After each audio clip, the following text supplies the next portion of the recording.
Hey, what's going on, guys? Shane here. Today I'm going to give you one tip to instantly increase the accuracy of your punches. And no, I'm not going to make you wait until the end of the video before I give it to you. In fact, I'll give it to you right now. When you throw your punch, imagine you're pointing at your target. Just keep that finger tucked. But give me a chance to explain how and why this is effective. Let's take a look.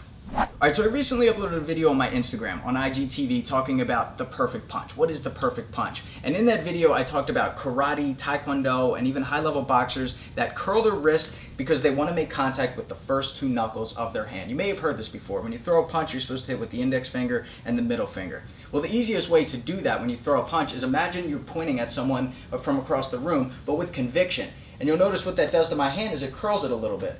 But then you may be asking yourself, well, I thought you're supposed to have a straight wrist when you throw a punch to ensure no injury to the wrist or to the carpals in your hand.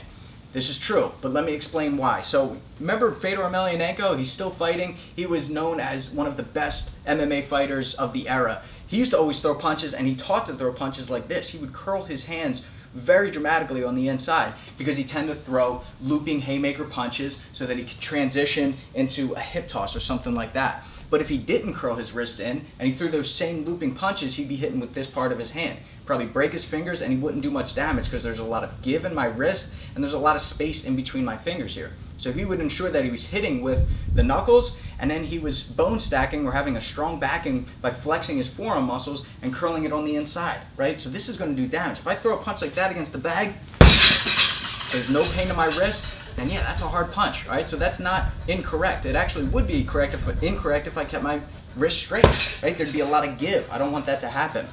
And then I also combine that idea with, when I was doing a lot of home security and working with handguns, Louis Wei explained one of the best ways to be accurate with a handgun is imagine you're pointing at something with a laser pointer. You point with your thumb, right? You don't hold it like this like you would a gun. You would go like this. So he says hold the gun in one hand and then reinforce it as if you're holding a laser pointer.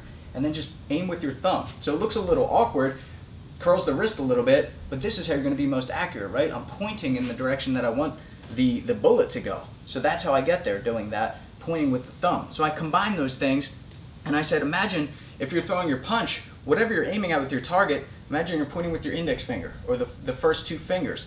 That's going to protrude those knuckles, it's going to reinforce the wrist so that it's safe upon impact, and I'm going to be more accurate with my punches. So I found myself doing that in sparring, on the heavy bag, on mitts, and it instantly helped with my accuracy because I'm really focusing. Imagine I'm just trying to point at that target.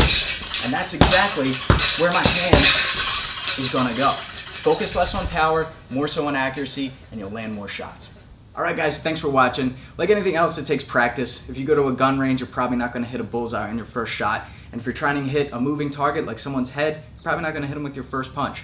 Guys, there's seminars coming up. We got gear coming out. Sign up for our email list. Everything that you need is down below in the description. So click the link that you're looking for. Until then, be sure to subscribe to get the fight tips before your opponent does. I'm Shane with Fight Tips for the underdogs.